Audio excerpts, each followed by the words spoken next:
estamos, aquí seguimos en Sentido de Vida con Eduardo Ponce, el más joven de los terapeutas de la clínica, y dijo que el más fregón, que así lo presentaba, ¿no? Mi querido Lalo, ¿cómo estás? Muy bien, mi amor. Qué gusto saludarte. Tú eres un licenciado en Desarrollo Humanístico y terapeuta humanístico, ¿no? Sí, soy licenciado en Desarrollo Humano. Mi formación es como psicoterapeuta humanista y soy egresado de aquí de Cuernavaca, del Instituto de Gestión. Es todo lo que ve la humanidad, que es muchísimo. Pues es muy amplio el tema. Sí, claro, totalmente amplio. Oye, cuéntanos por favor, pues lo que tú ves en estas clínicas, porque no solamente ahora trabajas únicamente aquí, pero has trabajado en otras partes. Tienes una gran experiencia pese a tu juventud y lo que ves, ¿no? Sobre todo en cuanto a las adicciones se refiere, ¿no? Sí, mira, bien lo has dicho, Memo. He trabajado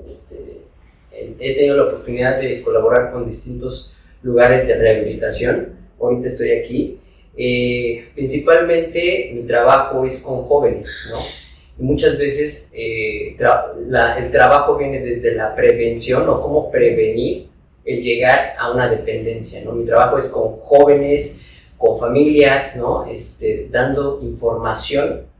Básicamente es como concientizar a la gente, no es como es concientizar a la gente acerca de lo que es la enfermedad del alcoholismo, que así se conoce vulgarmente, pero tiene su nombre médico, científico, pero es concientizar. Déjame decirte que hay una terrible desinformación con respecto a esta enfermedad. Justo a eso te iba a preguntar, ¿cuáles son las creencias que tiene la familia con respecto a las drogas? No solamente al final el alcohol es una droga, lo que pasa es que es una droga permitida, es una droga que no está mal vista, ¿no? O sea, tú sientes en un restaurante y ves que alguien está tomando y no dice, uy, está tomando. Si ves que está consumiendo otra droga, sí hay problemas, ¿no? Incluso hasta legales. Pero ¿cuáles son las creencias que tiene la familia en torno al consumo de las adicciones, de las drogas? Perdón? Pues mira, básicamente es eso, ¿no? O sea, una de las principales creencias es que el alcoholismo o la drogadicción no es una enfermedad.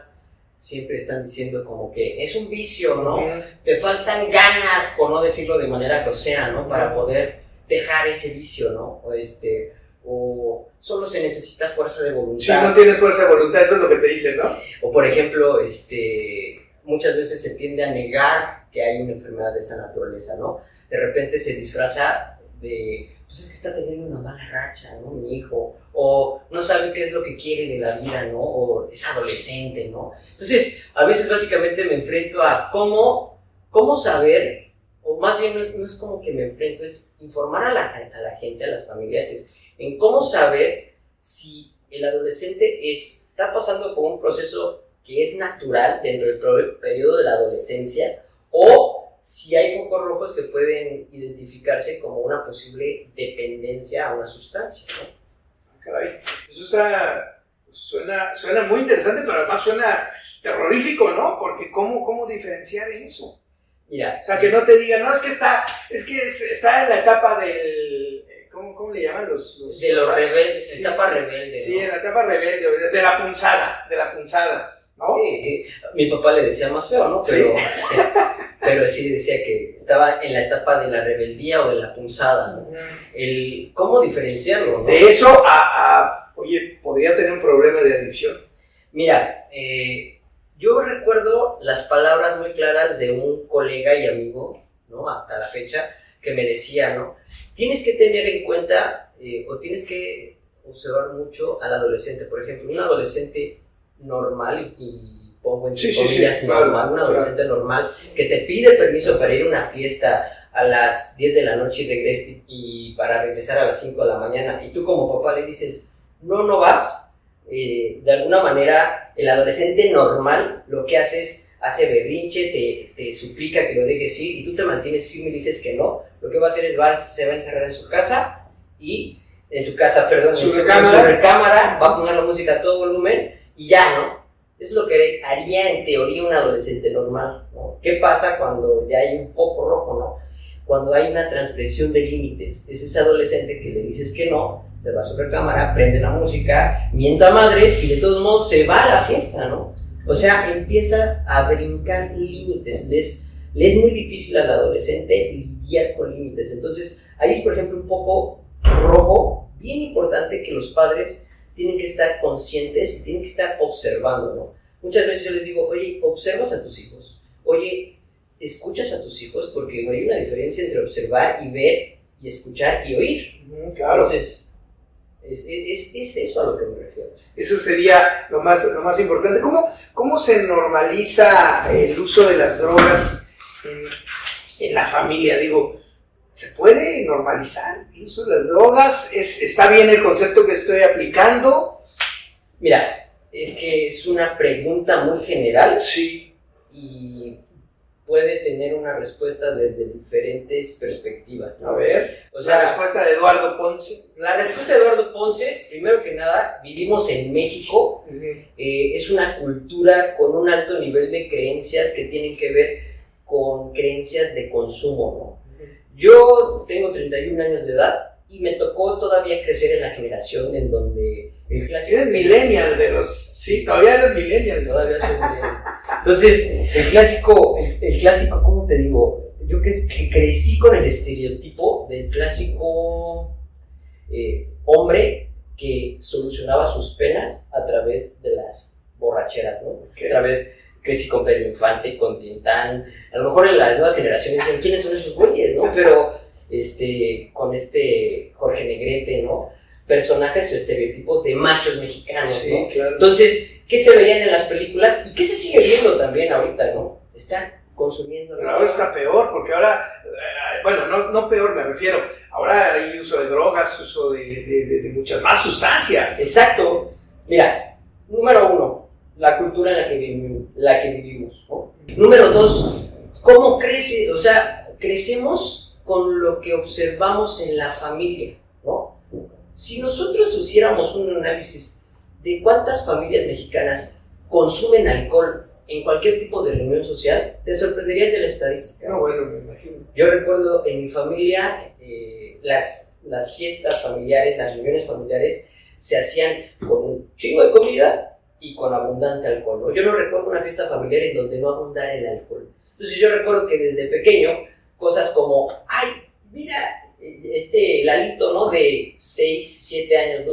Ay, mira cómo le da el trago a la cerveza y cómo hace la cara, ¿no? O sea, desde ahí, podrá sonar muy burdo, ¿no? Pero desde ahí se empieza a normalizar el consumo, ¿no? ¿Qué pasa? Que hay una ignorancia o una falta de conocimiento por parte de las familias, porque lo decías al principio, ven al alcohol y dicen, no, bueno, pues es que alcohol sí, pero marihuana, cocaína, sustancia base o, ¿cómo se dice? La piedra, la famosa piedra o el crack o cristal, no, eso ya no. Si bien sí tiene otro tipo de impacto, esas drogas duras que le decimos en el mundo de adicciones, sí el alcohol es una de las sustancias de escalón que utilizamos para llegar. Casi todo el mundo empieza por ahí, ¿no? Porque, digo, no generalicemos, pero la mayoría sí. Empieza por el alcohol y luego va probando pues casi todo lo demás, ¿no? Si yo te preguntara a ti, Memo, ¿fumas? No. Haces bien.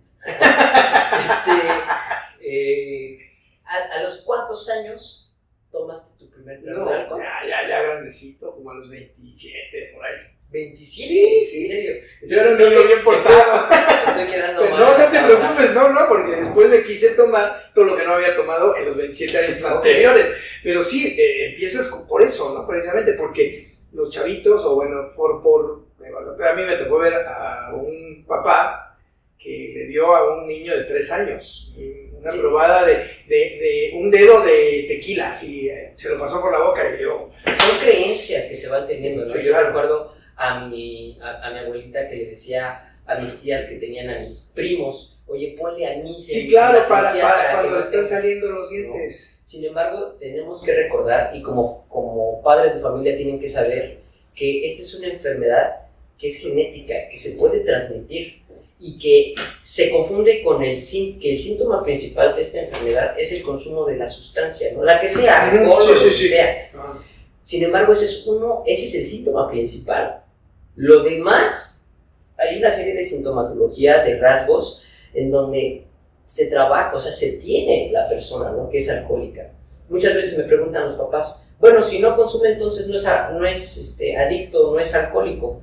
Y le veo como 10 rasgos que marcan que puede tener la adicción, ¿no? Solamente le falta consumir una sustancia. A ver, ¿cuáles son los rasgos que tú ves en un adolescente para determinar que pues solamente le faltaría consumir para pues llamarlo adicto, ¿no? Lo decía al principio de la charla, ¿no? O sea, primero, la impulsividad es muy alta y hay una baja tolerancia a la frustración, ¿no? Sé que, por ejemplo, en la adolescencia, uno de los principales rasgos que tiene un adolescente es el conflicto con la autoridad. Y eso es parte de un proceso interno que está teniendo la o el adolescente. Pero, sin embargo, cuando hay una baja tolerancia a la frustración, aguas, porque entonces va a buscar la forma de generar el placer o la satisfacción inmediata, ¿no? Número 1, la impulsividad. Número 2, la baja tolerancia a la frustración. Número 3, lo que nosotros llamamos en adicciones el síndrome del niño emperador o el niño rey, ¿no? Que quiere todo, demanda todo, cuando él quiere, a la hora que quiere y como él quiere o como ella quiere, ¿no?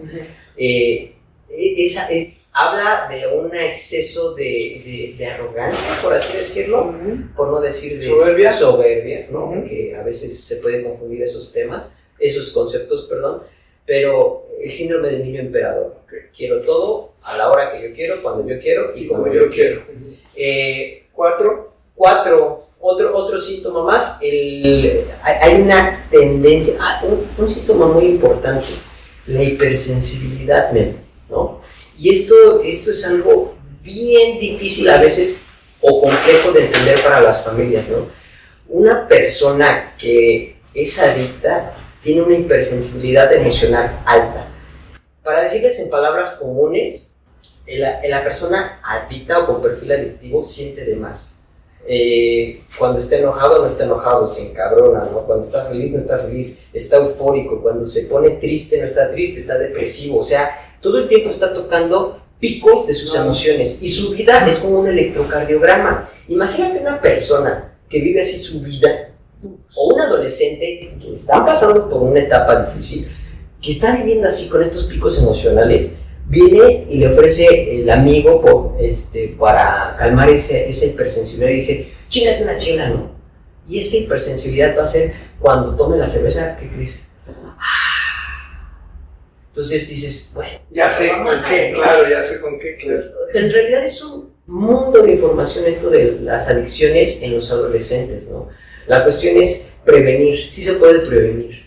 Hay 4 fases para llegar a lo que es la dependencia. A ver. La experimentación, el uso, el abuso y la dependencia.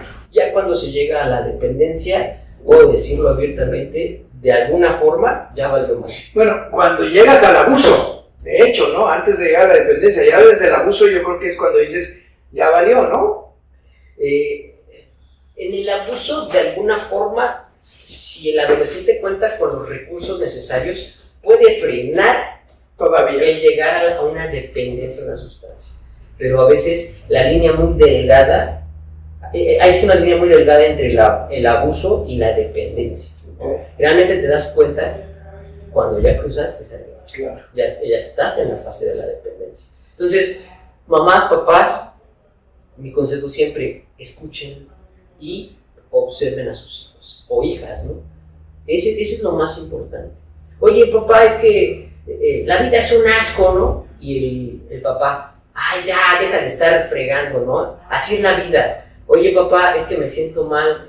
En mis tiempos eso se llama flojera. O sea, no, de verdad hay que poner atención a esta parte del adolescente porque, pues, al final de cuentas, puedes prevenir, ¿no? Qué interesante. Y con eso nos quedamos. No es lo mismo ver que escuchar. Digo, no es lo mismo ver que observar. Exacto. Y no es lo mismo oír que escuchar. Así es. ¿No? Y es lo que deben hacer los papás o la gente que vive en torno a los adolescentes. Ahora, nada más algo ¿Sí? último. Te voy a decir algo. Una vez que se llega a la dependencia, sí hay lugares en donde se ayuda de manera profesional a la gente, ¿no?